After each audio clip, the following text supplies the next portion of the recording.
Hi, you're listening to Mindful Mutterings Goes Travelling, the mindfulness-based travel podcast for all of us adventurers who love to go travelling, love to live in the present moment and want to make life a more enriching experience. Thanks for listening. Hi, so thanks for joining me, and if I sound a little bit strange, then I do apologise. I sound very strange to myself. We had lots of turbulence on one of our flights, and my head just feels really woolly and I sound like I'm underwater, so bear with me, but I'm sure we'll be fine. Anyway, thanks for joining us. So this is our adventures in South India, which was just incredible. So after a very smooth Emirates flight with lots of lovely gluten-free food for me, we arrived in Dubai for our stopover, and what an amazing airport. Checked out the shops, headed for a bar with a view of the plains, and whiled away our time until our next flight. After we arrived in Cochin and navigated immigration, which can take a while, so much so that they provide comfy armchairs while you wait. It's all set up like a colonial house, it's mad. So we're finally stamped and sorted, and we met our guide and headed off to the hotel. And the first thing that you notice once you get there in South India is that it's so much calmer in the north. The north is just chaotic, the travel and the noise and the roads. But here in the south, it's very organised. There's not many animals wandering around, and it has a much more cosmopolitan feel to the place. Anyway, checked in, headed off for lunch. Once again, food was amazing, buffet of local curries and dips and chutneys, and yeah, just absolutely yummy. There was also quite a lot of Indonesian food and yeah, loads of fruit. I absolutely love the Kerala fish curry and the mushroom masala. Just mouth-wateringly delicious. So we had the afternoon at leisure, so not being ones for sitting around because we want to get everything out of every trip we do. We booked an Uber and headed off to the nearest beach, which was about half an hour's drive away. Our driver was so lovely that he decided he was going to wait for us, so that we could take as long as we wanted to chill on the beach, and he would wait for us and then take us back, which is brilliant because at least we knew that we could definitely get back to the hotel. Didn't want to get stranded on our first day.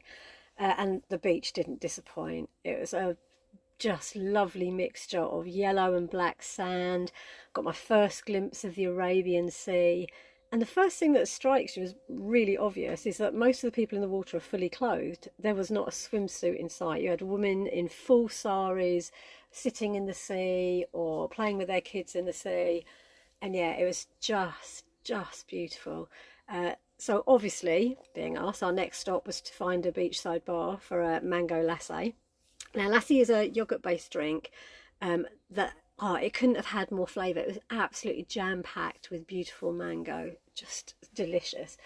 And so there we are, sat in our beachside bar, overlooking the Arabian Sea, with all these colourful people in front of us, all in their beautiful saris and salwars, all playing in the sea. And it was just magical. And that's when you have to kind of pinch yourself and you think, oh, so grateful, here I am, you know, back in India, which I absolutely love anyway, and being able to do this. And the people, they're so friendly. You walk past this family, extended family, there was loads of people, loads of kids, and they dressed all the kids in the same colours so they could spot them easily when they were running up and down the beach. Obviously we got asked to have our photos taken because I think pretty much we were the only white people on the beach. We just chatted with them, and they make you feel so welcome, and their hearts are so full, and yeah, it's just a joyous experience. So anyway, time to go. So we left the beach, returned to the hotel in one piece. Despite the somewhat chaotic driving, I did say it was less manic than the north, not that it was completely safe. It's still crazy driving over there. So we decided to have a quick dip in the rooftop pool while the sun set. Again, you have to pinch yourself. You're surrounded by palm trees and you're on a rooftop bar and you're watching the sunset in India. Just so much to be grateful for, just amazing. And yeah, so we headed off for dinner and just another array of fabulous food. Next morning, we were lucky enough to be having a tour of the city centre. So we first went to the oldest church that they have there, which is St Francis. Now, it's a very tolerant region where we were because there's with the population originally having a heavy Portuguese influence, there's an awful lot of Catholics living in Cochin. And obviously you get the Hindi and Muslim temples and mosques, and you can find a church. Really, you can look down any street and you'll almost always find a church, a mosque, a temple, and maybe even a synagogue all next door to each other. And everyone just seems quite happy and tolerant about that, and everyone just jogs along nicely together. And you do get this very calm feeling of the area. It's beautiful. So from the church, we walked to the remains of the Portuguese fort, for which Fort Cochin is named. And then we went off to see the amazing feat of engineering that are the giant Chinese fishing nets. So they use these huge nets on a cantilever system, which is so simple yet works so brilliantly. And they lower, stay in the water for 5 or so minutes, and then lift back out of the water for the fishermen to collect their catch, which they then sell on the quayside fish market. This was not my favourite place. Firstly, not great with half-dead animals around everywhere, but oh, the smell. So you've got like all these fishermen selling their wares, so you've got all these mounds of not quite dead fish for sale, which is a bit much. And in my opinion, if you're going to kill an animal for food, at least do it quickly so there's minimal suffering.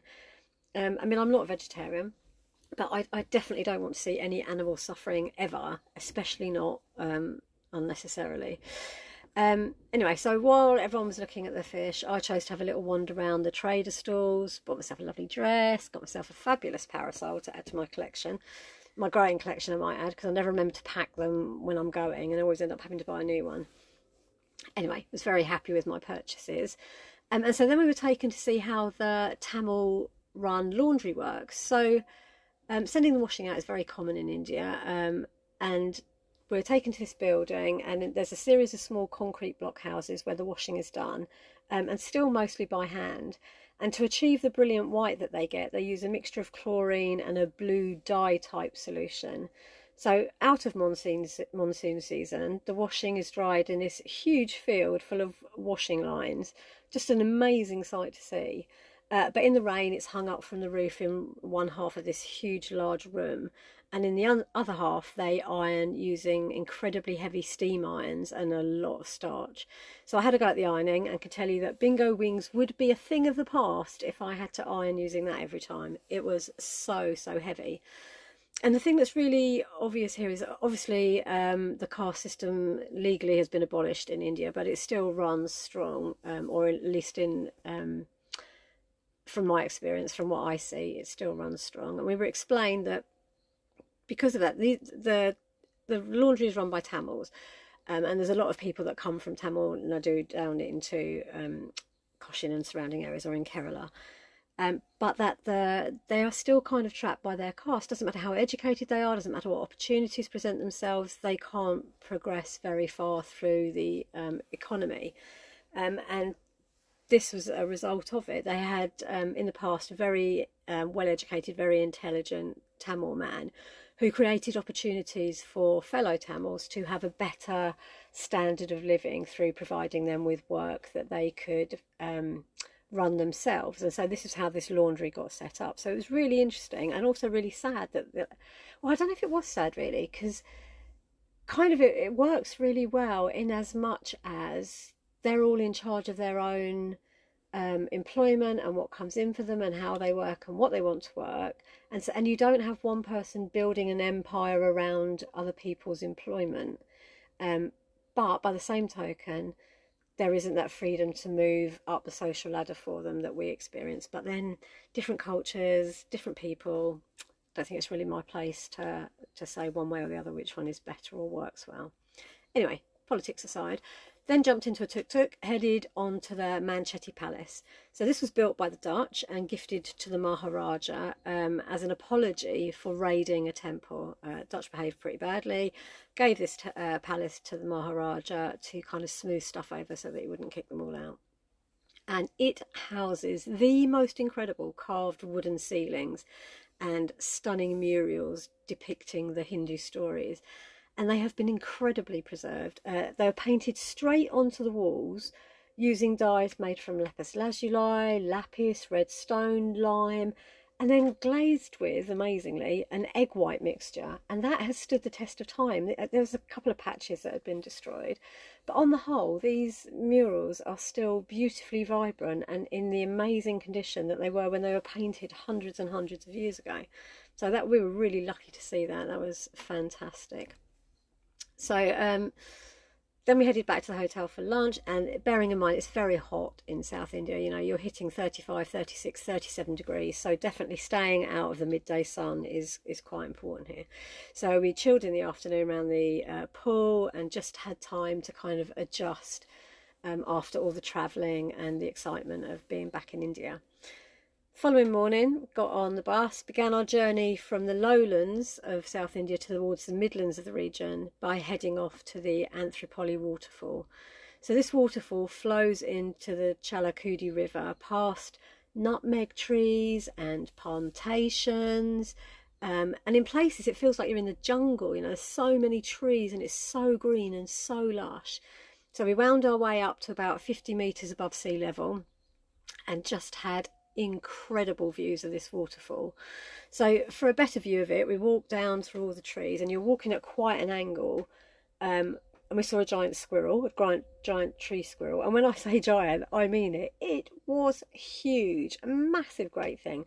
And there was monkeys, and yeah, it's just, I love to see the wildlife, but when they're just kind of walking around you and through you and hanging over you, it's just crazy. So it's amazing. We saw a herd of antelope as we were walking our way down the treacherous path, and then once we got to the bottom of the waterfall, oh, it was just stunning. So you've got the waterfall flowing down over the rocks, and you've got all the beautiful women in their saris having picnics with their children, and you've got children running around, and oh, it was just so lovely.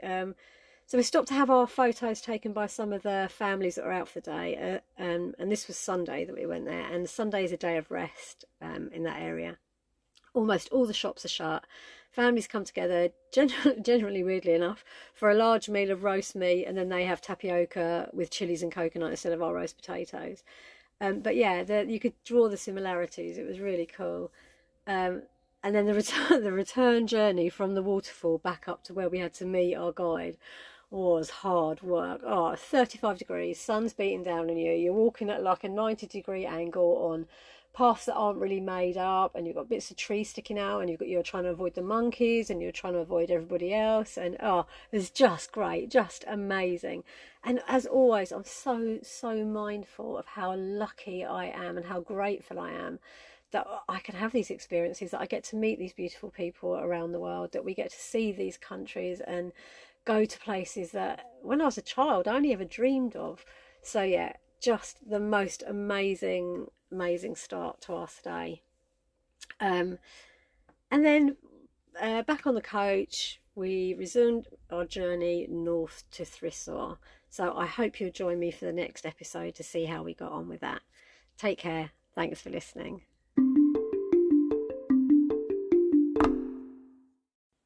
Hi, thanks for joining me for part 2 of our South Indian adventure. So been on the coach for a while and finally arrived at the Ayurvedic resort in Thrissur in the afternoon. So we just had time to swim in what was the most beautiful infinity pool with a view of the river, which was just beautiful. There was water buffalo swimming in the river and kids playing in the river. Anyway, so we had our quick swim and then went off for our Ayurvedic massages. So separated by sex for the massages, women massaging women, men massaging men, and I had a lovely Ayurvedic doctor massage me. She's been a doctor for 28 years, and she comes to work on her little scooter every day. And so Ayurveda is the treatment system of choice in South India, and it's based on lots of stuff around how the body works, our doshas, our pittas, and about generally working in harmony with our body and acknowledging the changes that makes. So she had me strip off completely naked, and gave me this little gauze kind of sumo type wrestler nappy thing to put on. Anyway, looking fabulous and suitably attired, sat in a chair, boobs hanging in the wind, and just given a head massage, which was absolutely lovely. It was invigorating and relaxing at the same time. And I have to stress, like lots of people have issues around being naked in front of other people, or sometimes massage can have a little bit of a strange reputation, but at all times there was never at any point did you feel uncomfortable. It was completely professional, and obviously every area of our body has lymph nodes and works with our lymphatic system and needs to be massaged appropriately. So this was all just part of a different experience, and I had Ayurvedic massages before, so I kind of knew what to expect. Anyway, so she helps me onto this wooden massage table and then proceeds to cover me in the most amazing smelling warm medicated oil. So it's full of herbs and spices and stuff that's really helpful in balancing the system and removing toxins. So using a series of sweeping movements, she massaged all of my front, including the boobs. And like I say, it's the whole point of the smoothing. It's like an effleurage. It's to stimulate the lymphatic system so that you're getting rid of all the stuff in your body that's no good for you, and to stimulate the immune system. She noticed some stiffness around my shoulder, so she got these hot herbal pouches which have also been soaked in the medicated oil, and she was like pushing them into the affected area. It was quite a firm pressure, but it was actually amazing how quickly it improved my joint mobility. So like even throughout the massage, as she was moving my arm around, you could see the movement extending. It was just amazing. After turning me over, she did more of the same on my back, palms and my feet, using a little bit of reflexology. And then she carefully held me up. I mean, I've got more oil on me than a chip, so walking was tricky, getting off the couch was tricky, but the massage itself was really, really relaxing. It was absolutely beautiful, and I did feel so much better after it. So I was really interested to see how that would play out over the next couple of days. Anyway, she held my hand to help me into the bathroom, and I did have to smile as I wondered which bit of my nakedness she would grab hold of if I fell, and actually how effective that would be considering how slippery I was. But anyway, didn't fall, managed to get into the bathroom safely, and then she soaked my hair and body and washed me down with hot water and then dried me off. So it's you feel very pampered and cared for, and there's definitely an energy exchange as well, like that there is that trust and that openness between you, and I love that connection with people. So yeah, fabulous experience for me, really enjoyed it. And as I said, it was lovely and relaxing, and my skin and hair has never been so soft. It's just feels totally luxurious and well conditioned. So I was left for the rest of the day just to kind of let that settle, let my energy rebalance. Didn't really fancy much for dinner. I was feeling very chilled, and yeah, just felt I needed to just honour my body and let it just not put anything unpleasant into it. So I stuck on water and a little bit of veg really, and it was just, yeah, it was a really nice experience. So next day we were taken to a local university which specialises in Kathakali. Now Kathakali is 4,000-year-old art of telling the holy Hindu stories through body language, eye and facial movements. And if you've ever seen, quite often it's a white costume with a big skirt to it, and then they've got their face painted green. So that's what I'm talking about if you've seen that before. So traditionally all parts are played by men, but lately young women have been accepted into the university to study, and we were taken to watch two young men demonstrate some of the movements from a story and the 9 mudras that they use.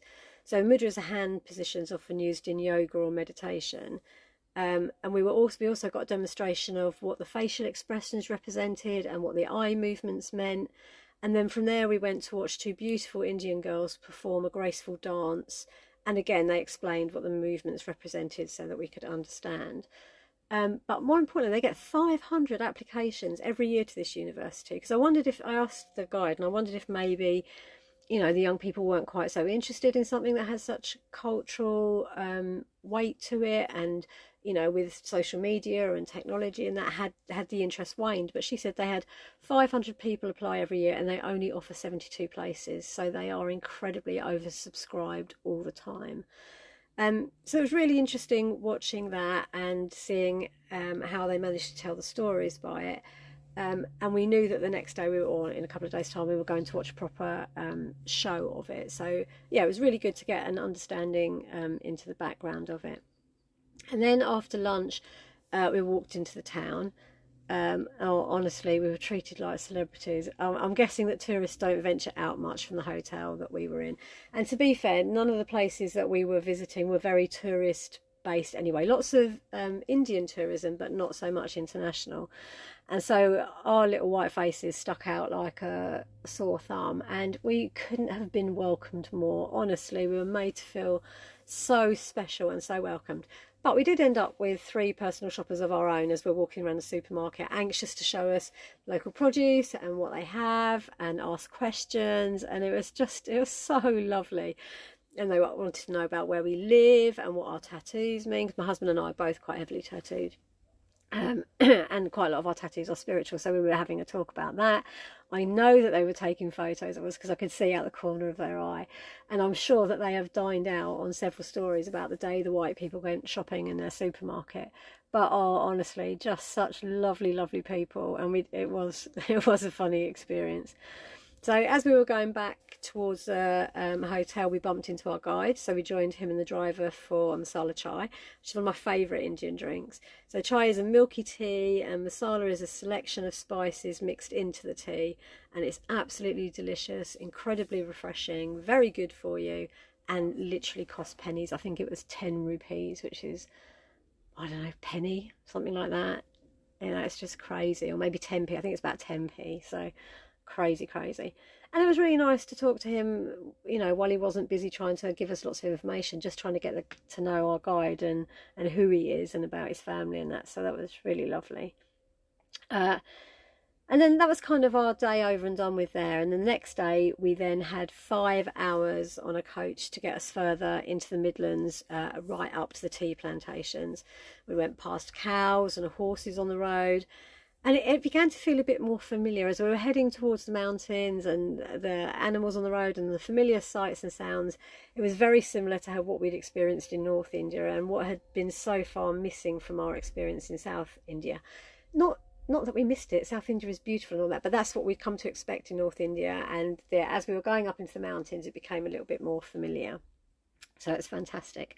So we arrived in Munnar, which is beautiful, settled into our hotel with a view of tea plantations and the mountains, and set off straight away for the tea museum, where we experienced a most torrential downpour. I think we take the weather with us because monsoon season doesn't start till June, and it usually is finished by October. And yet last October when we were in North India, we managed to bring 2 days of torrential rain with us, and we did the same this time. So we might not be welcomed back quite so quickly next time.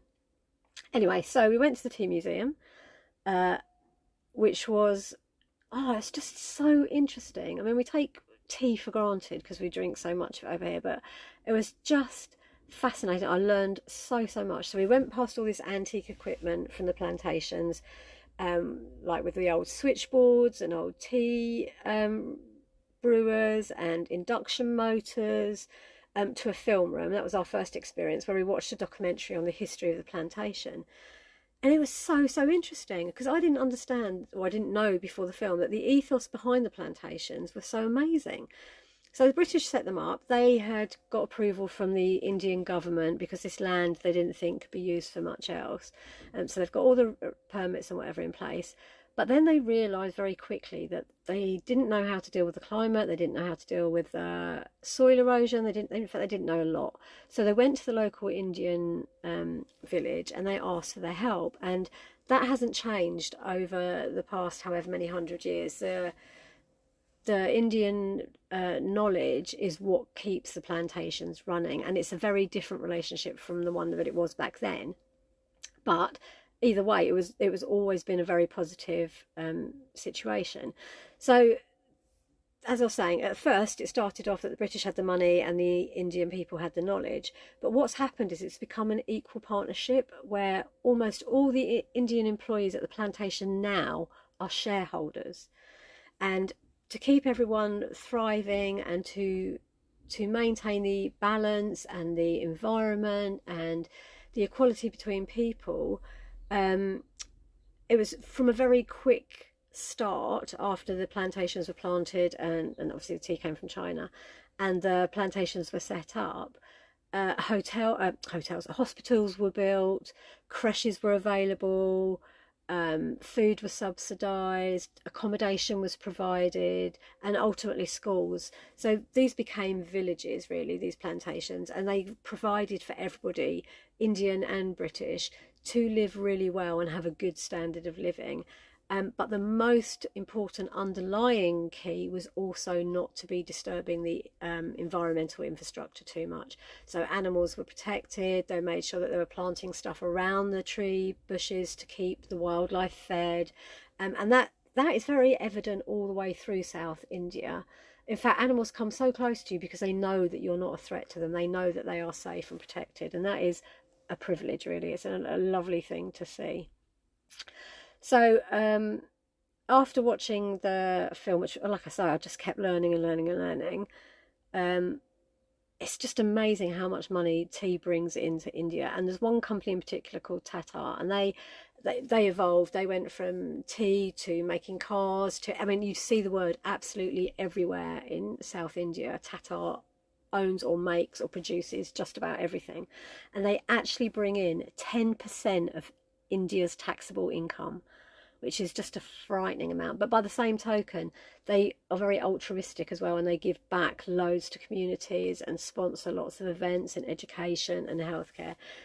And it works really well out there. It works really, really well. So after the film, we were taken to see how tea is produced. And again, I didn't know any of this. So tea grows, obviously, but all three types of tea come from the same plant. So white tea, which is quite uncommon and expensive, is made from the very top leaf, the one unfurled top leaf on the plant. And then green tea is made from the two leaves underneath that, and then black tea comes from the leaves underneath that. And the difference between the green tea and the black tea is oxidization. So green tea skips oxidization. It's not part of the process of manufacturing green tea. And black tea has it, and that's what changes the colour and the taste. So as an aside, assuming it's not grown there and comes from its own plants, Assam is not grown there and comes from its own plants. It's grown somewhere else in the region. And that is a very different tea altogether. But for the teas that we tend to know and that we tend to drink, that's how it's made. So it's really interesting. So we watched as the leaves were plucked, and then they're cut, they're torn, and they're rolled to produce the tea that we're familiar with. So, like I said, green tea skips the rolling stage, as that's what causes it to oxidise and change colour. And then it's all laid out to dry. And it was so fascinating. It was really, really interesting. And we got to, smell the tea at the different stages and watch the processes. And I really, really loved the ethos and the premise behind the way the plantations have been and are run. So we swam back to the bus, only kidding, but it was still hammering it down, and made our way to watch the performance of the Kathakali that we'd had the explanation of the day before. The costumes are amazing, and they can weigh up to 40 kilos each. 40 kilos, it's 35 degrees, and you're carrying a 40-kilo costume. And they wear up to kind of 6 layers of makeup, and each layer is applied with coconut oil until it's like a really thick mask. I mean, I just can't imagine how hot and unpleasant that must be to wear. But anyway, it was really cool to see how a whole story is portrayed without a single word being spoken, and through the movements and gestures that we've been shown the day before. They have drums, they do have instruments, but yeah, all their movements are in time with the drum. Yeah, fascinating, great experience. And then following on from that, there was just a dazzling display of martial arts. Health and safety, not a thing. It was on a hard wooden floor. There was candles and oil everywhere. They almost bashed into walls and stuff. There was one crash mat. That was a consideration for personal safety. But yeah, they were just amazing. It was kind of a cross between modern gymnastics, yoga, and battle skills. And so there were knives and shields and spears and sticks that they were fighting with, and tumbling going on, and graceful movements as they moved around each other. It's just incredible. And then we were all told, because we were on the front, we were told to move back a bit, not much, just move back a bit, as this guy came in with these lit like oil lamps on sticks, which he proceeded to swing around his head and in order. And there are sparks flying off everywhere, and we're in a wooden building, and you're just thinking, this is just crazy. But the display that he put on, spinning fire all around him, was just fantastic. It was amazing. And so the martial arts are only performed by men, and they're paid very little to do it, but because it's their passion, it's an honour for them to be allowed to do what it is that their heart wants to do. So they practice every single day, whether there's a performance or not. And from what I could understand, it's mostly the performances where they get their money from, because you're encouraged to tip at the end. But they still have to practice every single day to keep their bodies and their reactions in prime condition. So yeah, a phenomenal amount of work for them. And if you ever get the chance, go. It's just incredible. So as I said, ecology is at the heart of the plantations surrounding us, and it's all you can see for miles. It is the most beautiful view. It's just fantastic. And because of this, the diverse wildlife that inhabits the area needed to be protected, and so they created a partnership of landowners that owned the plantations, and they lobbied the government to have the area made into a protected national park. And so we were staying within this national park, and they succeeded with this, and their home is now a protected place, or the park is now a protected home for tigers, leopards, elephants, mountain goats, and so many other creatures, plants, birds and insects.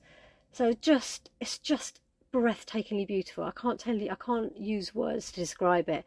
It's lush green everywhere you go. It gives off its own energy. You're very aware that you are absolutely surrounded by nature in its entirety, and you do have these animals of prey. I mean, there's very strict rules about the fact you can't go out after 5:30 or before 7:30 walking through the park and that, because you are dinner, and so like that respect and that vulnerability is very apparent all the time.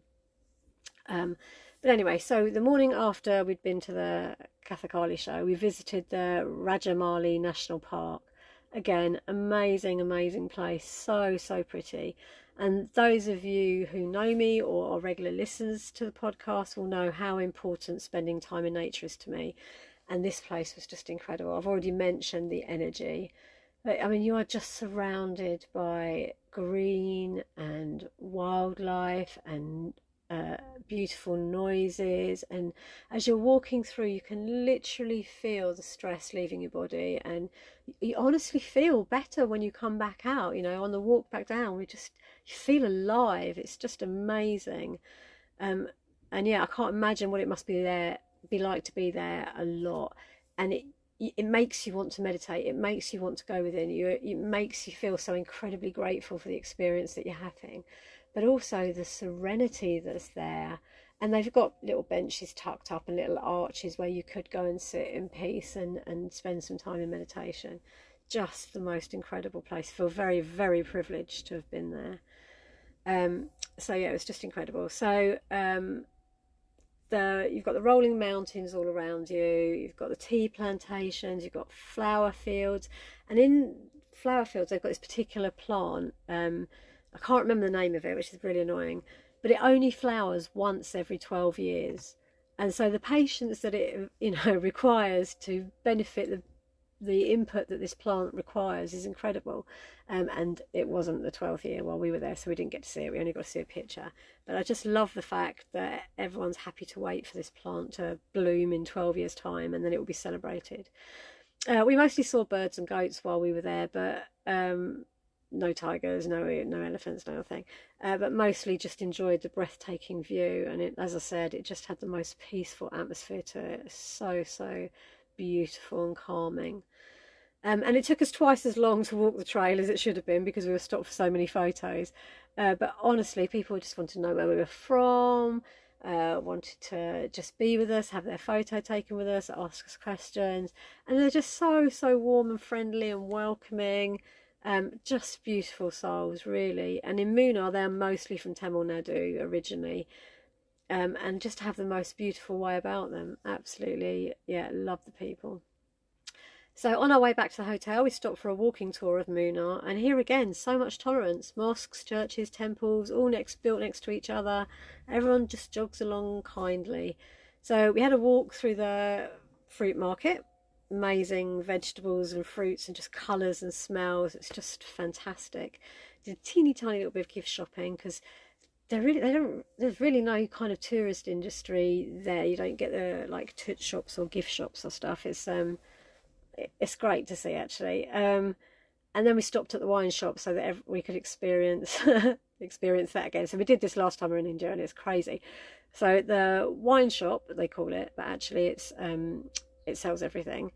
It's owned by the government. It's a government regulated shop. It's got a big iron grill across the front. You can't go in. You have to queue, and the queue was huge. And then they sort out your alcohol, and you pay for that. And there's usually a guy with a gun sat there in case anybody gets the wrong idea. And it's an unusual way to buy alcohol, but it seems to be very effective out there. So yeah, so we bought some we bought some Indian whiskey, because we knew we were going to be staying on a houseboat with a few other people, so we thought that'd be a great way of breaking the ice. Yeah, and we went on our way back to the hotel for lunch. And then so in the afternoon we visited the Machu Dam. So this is a feat of engineering, and it powers the local hydraulic plant. It's built in 1947. Yeah, stunning piece of engineering. So you've got the road running over it, and this dam just goes down and down and down and down and down. And obviously then helps divert the water so that they can run the hydroelectric plant. And everything here is also about energy conservation. We noticed that far much more than we did in the north. It is all about trying to work in harmony with the planet. And lots of places plastic bottles are banned. It's really interesting to see. You don't really see plastic bags. And they're also trying to find ways of using energy more efficiently and with less harmful effects. So yeah, brilliant. But you literally you take your life in your hands trying to see this dam, because the road is, well, it doesn't seem big enough, the amount of traffic that's going or trying to get down it. And then you have to walk on the road to get to the dam. And yeah, like everything else, you have to be really mindful of where you are and what you're doing, and other people trying to come through from you, and scooters coming through, and buses and lorries and cars, and just try not to get killed essentially. But so far so good. So that was really interesting. And then from there we went to Echo Point, which is kind of a land formation where once you shout out, just because of the way it's been created, it echoes everything. And we did get to hear the echo, but it started to tip it down again by then. So obviously the rain dampens the sound, but it is quite a spectacular thing. You're inside your own echo. So that's something I hadn't experienced before, and was really cool. So we were all wrapped up in rain macs and brollies because we are British after all, and didn't let that stop us. But as I said, it was slightly less of an experience because, you know, the rain had dampened down the sound, but still fantastic. So happy, grateful and soaked, we headed back to the hotel for our last night in Munnar. And I hope you will join me to see how we get on the rest of our adventure in the next episode. Thanks for listening.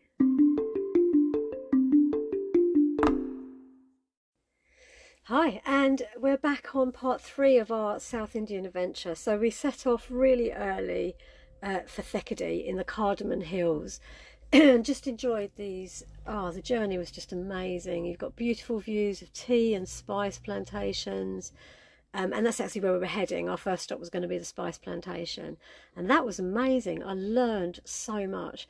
So our guide took us around the plantation where you've just got diversity of plants all thriving in and around each other. Because I kind of thought, I don't know what I thought, mate, but in my head I had an idea that it'd be, excuse me, like chilies in one area maybe, and like everything grown in rows and whatever, but they don't. It's a proper ecosystem, and everything grows in and around everything else, and really, really interesting. And they all need, some of the plants are creepers, and they need other trees to support their growth. And it was a fascinating experience. So we learned how all the familiar spices were grown, prepared and dried by hand. And we also learned why spices such as saffron and vanilla are so costly. It's the process of preparing them that are so labour intensive, and then this obviously drives up the cost. And so I think it was for the vanilla pods that we see everywhere at silly money. It's because they have to be hand pollinated. The plants have to be hand pollinated because I don't know why. I don't know if it was because the insects that used to do it don't do it anymore, or whether it's because the vanilla didn't come from there in the first place. There was so much information, I just couldn't keep it all straight in my head. But anyway, for whatever reason, they have to pollinate the plants by hand, so obviously that drives the cost up. And then we were picking nutmeg off the trees and discovered that the red coating around the nutmeg is called mace. Now, I've heard of that from when I was a child, but apparently you can't buy this in many countries now because of the bugs that hitch a ride in it, because it's kind of like this red casing that goes around the nutmeg. And so lots of countries have banned it because they want to prevent the spread of these little mites that cause no end of trouble. We saw cacao growing on a tree, learned how pepper is treated differently to create the white, green and black varieties. It was just absolutely fascinating. And obviously I bought so many spices to bring home with me. Can't wait to cook with them. Can't wait. And yeah, I learned so much, and it's just amazing to see peppercorns growing and being able to, you know, pick the spices from where they obviously don't use them in the fresh state. They have to be prepared and dried. But yeah, what an amazing experience. Just fantastic. And then for me, this was just mind-blowing. We went to an elephant sanctuary for an elephant ride. Now, I had mixed emotions about this, so I sat with my decision for a while. So I don't like to see animals used and abused. I had heard that India didn't have the best they weren't the best at treating the elephants. But anyway, it was explained to us that these particular elephants at the sanctuary had not been taken from the wild. These were the elephants that had been separated from their herd or had been injured in some way and would have been left to die.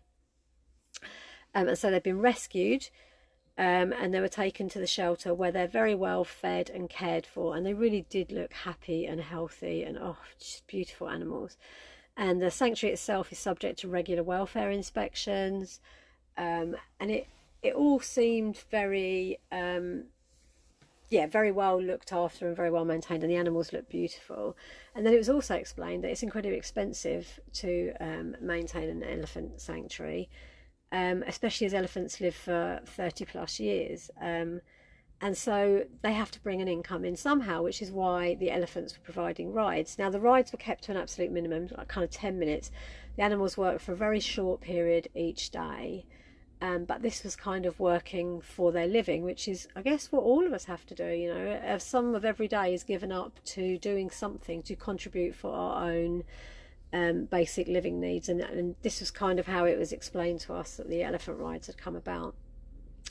And again, like watching the elephants interact with their not owners, but the guys that were looking after them, the keepers, you could see that there was no use of sticks. There was just a gentle word here and there just to get the elephant to move on, maybe.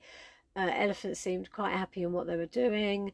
And I guess at any point, you know, they're big animals. If it didn't want to do it, it could stop. But anyway, I guess you could argue that argument round and round all day long and never really come up with the right answer. So anyway, long story short, I went on my elephant ride and it was absolutely fantastic. Now, I'm really strong on communicating with animals, and I do believe that you should ask. So I did ask the elephant permission and got a look. So I don't really know how to interpret that, but I didn't feel it was negative.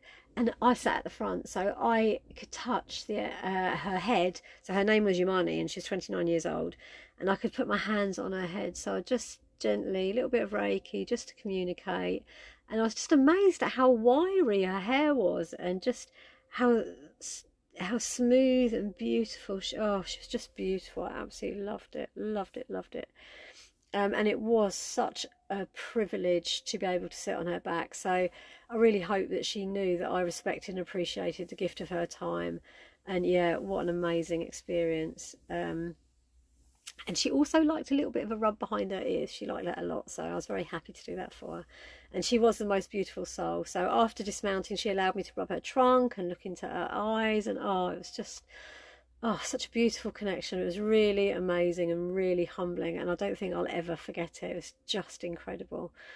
And to be fair, anything that happened after that was going to be hard to follow, so it was really good that we had to head back on the bus and complete our journey up to Thekodi in the east, because nothing was going to top that. So early afternoon, and we arrived in the jungle resort, and had time to explore our surroundings. And this again, I love being out in nature. I love being near the animals. I love the energy. And this, you're walking through the jungle, and like, oh, I don't know, 10 steps away, there's an antelope looking at you, just with real curiosity, no fear, no concern, just, oh, all right, who are you? And yeah, monkeys in the trees again, and just amazing. So we saw monkeys and antelopes and jungle fowl and all manner of birds. Um, and like I said before, they know that they have nothing to fear. They've not been taught through generations that humans are to be feared, because they've been protected for so long. So they're quite interested and quite happy to interact with you, which is just incredible. And the trees are magnificent. They're just, standing tall and proud and providing a glorious canopy of lush greenness with flowers that are vibrant colours, and it's just a stunning, beautiful display. And then we had to go because mid-afternoon we were on a riverboat safari on the Periyar Lake, which is very cool. And we knew from our previous trip to India that we were unlikely to see any of the cats of prey, as they tend to sleep during the day and only really venture to the water in the early morning and early evening. But, you live in hope. And it was a lovely ride along the river. We were lucky enough to see sambar deer and water buffalo and some wild elephants, along with some birds that I couldn't identify. But yeah, it was really amazing to see a herd of elephants in the distance. That was just mind-blowing. So that was a really lovely experience, very gentle, very relaxing. And once back at the hotel, we decided to cool off in the pool, which I think we probably shared with the monkeys. The monkeys were everywhere. And I did hear that they did like a swim in the pool, but they don't come in when the humans are in there. But they are interested. And they sit on the benches and bounce off the ceilings, watching you while you're swimming, which is something I'd never experienced before. So again, all good, brilliant experience. Just need to keep an eye on where the monkeys are, because they can turn quite quickly. So that was really interesting, and I'm really happy to report that we had no monkey invaders in our room this time, like we did on Shimla our last trip. We remembered to keep the windows shut, and all was well. But yeah, just amazing, amazing, amazing. And because it is a resort in the jungle, again, no one is allowed to leave or enter the grounds between 5:30 and 7, as the nocturnal hunters are awake. And as I said before, a tasty human would be a lovely treat. And then, as if that hadn't been enough excitement for one day, we were told that if we wanted to go down to the security hut, which is where they stop people walking through the jungle after at dinner time, essentially, then we might get a chance to see porcupines. So headed down there at 7:30, 7:45, something like that.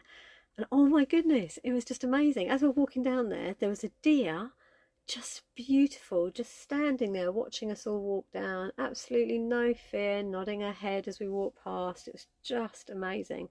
And then, this quite big, they're quite big, the porcupines, like shuffled its way out, and it's just amazing. And it's got like a measured plod, and it came out with a baby at first, and then the baby kind of scuttled off. So I don't know whether we frightened it or whether it went back to its mum. But the porcupine was just completely unfazed and looking for food. And we watched it for a good 20 minutes as it foraged, and then there's something spooked it in the undergrowth. It raised its quills, and it's just amazing. I've never seen one before, and to see one at such close range, just so grateful that that I get the opportunity to witness these amazing experiences. I love it. I just absolutely love traveling, and I love seeing animals in their surroundings, and I just feel blessed to be able to see all this and to learn so much. And so that was just like, that blew my mind again. It was just like, I don't know how much more I could take that day. So after a dinner and a short meditation, mainly based around gratitude, it's time to pack an overnight bag, sort the suitcases out, in readiness for a 5-hour bus ride to Aleppo in the east the next day, and a night on a houseboat. How exciting. I hope you'll join me for the rest of our adventure in the next episode. Take care. Thanks for listening. Hi again, and so thanks for joining me. So now we've set off bright and early, and we're on our journey to Alapi through the tea plantation line road, and then we were lucky enough to see all the beautifully dressed women picking the tea in the fields, and they've got these big old bags, like they hold on their head that go down the side, and we're told that they need to pick 27 kilos of leaves each day to get paid 360 rupees, and they work 6 days a week from 8 till 5. So 360 rupees is £3.60 a day. All right, just let that sink in. £3.60 a day, 8 till 5, 35-degree heat. So we're all kind of like, that's not great. And then it was explained to us that actually, in exchange for their work, they also receive subsidised accommodation and plentiful food for their families. So that kind of brought their wages up a bit. And it was pointed out that the bus driver only earns £6 a day, and he doesn't get the benefits of the accommodation and the food. So you could kind of begin to see how maybe that actually it wasn't as unfair as it seemed in the first place. Now, despite what I perceive as a hardship or lower standard of living, that I would like to see for them for the work that they do, the women were smiling and waving and looked happy and well. So I think it's probably serves as a good reminder that I need to be mindful of staying in my business and not thinking that the way I live is maybe better than someone else, because when we actually spoke to Indians about the poverty or the standard of living, I know it seems hard to believe, but they profess to be happy as long as they had their family and their friends, a roof over their head and their health. And they actually think that we are to be pitied because we worship money and we give our lives away in pursuit of it. We neglect our families and our friends. We allow it to affect our health. And even when we do have it, they don't think that we look happy. And I thought this is bang on the money. These were wise words indeed. And maybe I just need to wind my neck in and just pay attention to what, we're doing over here rather than commenting on what someone else does. So stopped at a rest stop to make use of the facilities, and it was there they've got it's kind of got like a restaurant attached to it and all the rest of it, and they were just squeezing fresh pineapples. So Kerala, which is the district that we're in the south, is renowned for the pineapples that it grows, and each plant only produces one pineapple. And so when we were very wasteful at Christmas, because I don't know why we get pineapples at Christmas in the UK, but I do know they tend to sit in the fruit bowl for quite a while. This will not be happening in future. Now I know that I shouldn't have been wasting it in the first place, but now I absolutely know that one pineapple comes from one plant and the plant dies. I've been making sure that I eat my pineapple before my chocolate in future. But it's just amazing. So we watched them cut it all up, juice it all, and then it is just it's like nectar from the gods. It is the tastiest pineapple juice you will ever, I guarantee, ever in your life have. It was sweet and delicious and fresh tasting, and in that heat, so welcome. Yeah, absolutely divine. So, and they don't add anything to it either. There's no water or sugar added. It's just the fruit, and just amazing. So from there we visited a rubber plantation.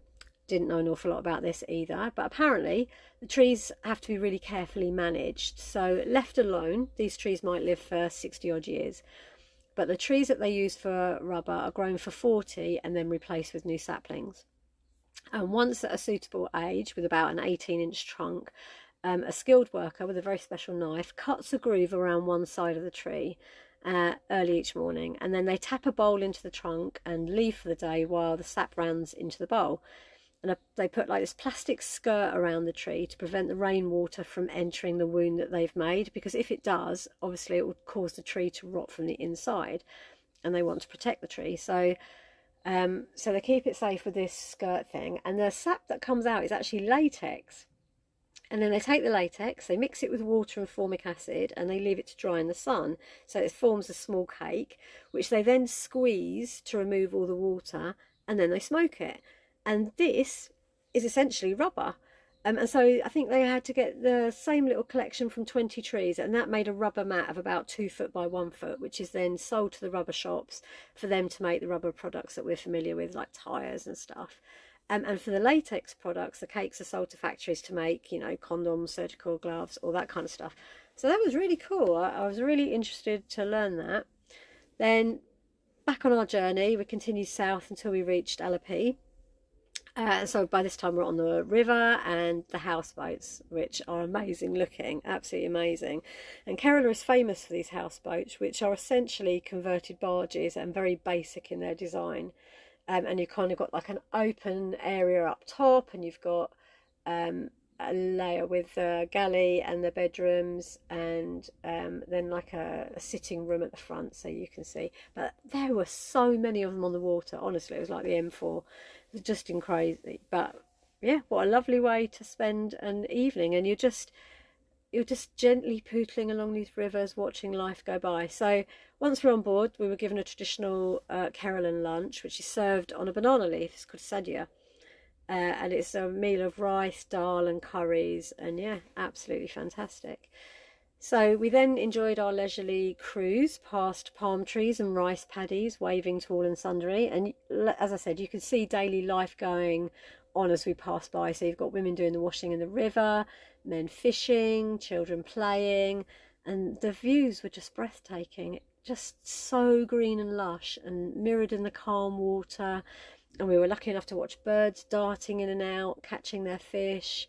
Just amazing. And as I said, we were sharing this houseboat, so we played card games in the evening, and out came the Indian whiskey, of which we did a few shots, and someone else in the group had some Indian brandy, which we all gave a try as well. I have to say, both were quite pleasant, especially when you think how little you've paid for them, but also they taste nothing like whiskey or brandy. But good time was had by all. And after our night on board, we cruised a little further before enjoying breakfast and then disembarking to continue south to Trivandrum, where it was again a mere 37 degrees. The only thing I would say about our houseboat, or if you're thinking of hiring a houseboat, is really do your research well, because some are better kept than others. And while someone else we knew had an immaculate one, our one wasn't quite as clean as we would have liked it. But in the swing of things, we still had an amazing time and very grateful for the experience. So first stop on our journey was a lottery stall, where we all bought tickets for that night's draw to become rupee millionaires. Draws held every single night. Loads of prizes, like, absolutely loads of prizes, from millions of rupees down to like a kind of 100, which is a quid. And yeah, so we all had a laugh, and we could check those later the next day to see how we got on with them. Well, I think the draw was at 3 o'clock, so we could check them in the evening. And then from there we went on to a nursery, because we wanted to buy some seeds to take home. And while we were there, obviously, had our photo taken again with what seemed like every member of staff. It was so lovely and so interested in what we were doing. And they had a load of durian fruit from Thailand. So they opened that up and let us try it. And it's a really, I don't know if you've ever had it before, I hadn't, so another new experience for me. Kind of looks a bit like a jackfruit, but smaller and a bit more round, whereas the jackfruit's quite oval in its size and its shape. Anyway, open it up and it's got this, like, it's quite a strange texture. It's got a big old nut in the middle of it, but it kind of tastes like a cross between a banana and a melon. But anyway, so lovely of them to let us try that. And another experience, just ticking experiences off the list left, right and centre. It was just an incredible journey. So I stopped off and got some lunch, and then headed off to the Jatayu Para Earth Centre, probably haven't said that right, to see the Jatayu, the bird sculpture. So it's a huge, and when I say huge, massive sculpture of a bird that lost its life to Rama, and can be reached by either climbing up 900 steps in 37 degrees, don't think so, or cable car. That was my option. And that was obviously a really cool thing to do as well, because you're hanging in this cable car over a massive drop, and the views are just amazing. And you can just see everything, the sight you can see for miles around. It's amazing. Anyway, so we get to the top, and this sculpture is a clawed bird on its back on top of a hill, and it's just absolutely huge, and a feat of engineering, getting all the stone up there, and the sculpture itself, amazing. And from the top of this hill you can see for miles, absolutely miles, and the view is breathtaking. Palm trees standing along lush greenery with what look like small villages tucked in, and yeah, just for miles and miles, just the most amazing view.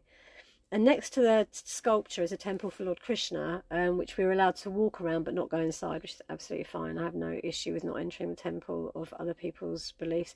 But it's very obvious in Kerala. So when we're in the north, we were welcomed within Hindu temples, but apparently in the south that's not the case. Only Hindus can enter them, which is, again, absolutely fine. And just walking around it was enough for me. But it had kind of quite an oriental style design. It reminded me of a Chinese temple, but beautiful, with beautiful silver pots outside and representations of Krishna. It was amazing.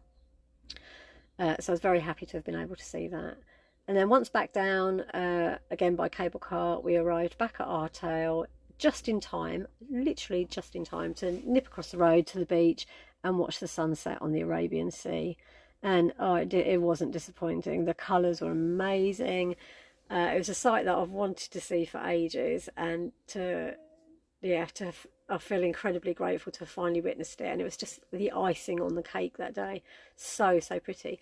And it was madness going on there. So we're on this beach, and it's like the old-fashioned seafronts. There was little shows going on, and there was pony rides, and there was a random train going up and down. Lots of food stalls. So many families out just having a lovely time by the sea. And we'd been lucky enough to grab a couple of chairs in a coffee house, and so we sat there with our cup of black tea, or a little glass of black tea, as we watched the sun go down. And then we had a little wander around, and there was a big sculpture of a naked woman, randomly enough, in the ground. And there was further back from the beach, there was a helicopter on show, and you could adopt a pet if you wanted. It was just a lovely evening out, and a brilliant way to round off the day. And then the next morning we were taken on a tour of Trivandrum, and that culminated in a visit to the Sri Padma Baswami temple. Again, not allowed inside the temple, and it's so beautiful, and it's got this intricate design of carvings that, on what I don't know, but it looks like white marble, and it's topped with gold posts, and it's just amazing to see. And the queue to visit the temple of Vishnu, and it's where the deity is represented with Vishnu laying on a snake, with the lotus flower coming out of his belly button.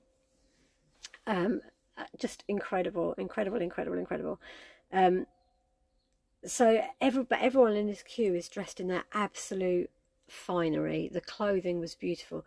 You have to wear a dhothi, which is the only acceptable form of leg covering, and it's kind of the long skirt that the men wear, but even the women had to wear it over their saris. And the children were dressed in these beautiful outfits of white and gold, and there was such a lovely air of celebration about the place, and people were queuing to be allowed into the temple. And you could just got the feeling it was a very special thing for people to be doing, and we were very lucky to be just allowed to witness it from the outside. It was just incredible. So yeah, really cool. And alongside the temple is the Puthan Malaga Palace. Might not be pronouncing these right, but go with me. And this is known as the Palace of Horses, as all the roof supports are hand-carved smiling wooden horses, and it was built by a Maharaja as his palace. Now, unfortunately for him, he died at 33, which is only a year after he'd finished the palace, so he only lived there for a year. And then the palace was locked up for 150 years until it was opened as a museum in 1995. And it's a beautiful building with carved wooden or painting ceilings, which are all individual to each room. And I think they said there was 80 rooms, so, you know, it's just incredible. And the absolutely crazy thing for me, which I still can't get my head around, they've got like these benches as you walk through these rooms, and sitting on them are like Ming vases or Meissen pottery, or I don't know, all these famous antiques that you've heard the names of. Literally just sat there. They're not in, so a lot of them aren't in glass. There's no protection, there's no security guards, there's no ropes, there's no, you know, no nothing. They're just there. I mean, one wrong turn or you trip and you take out a priceless Ming vase. But by the same token, everybody was incredibly respectful of what's around them. There weren't kids running around. Admittedly, you're on camera all the time, but even so, the idea that you can get that close to something with such history is an additional blessing. It's amazing. So yeah, you're very wary about where you're putting your feet and where you're swinging your bag, because God, can you imagine? Oh my goodness, that would be horrendous. And the guide we had was brilliant. He was explaining that everything was made by hand and all the different pieces that have been given. So the Maharaja that had lived there had given Queen Victoria an ivory throne, all made from the elephant tusks. And they don't harvest the elephants for the tusks. These are tusks that had come out of dead elephants that had been buried, and so they'd made use of the animal products.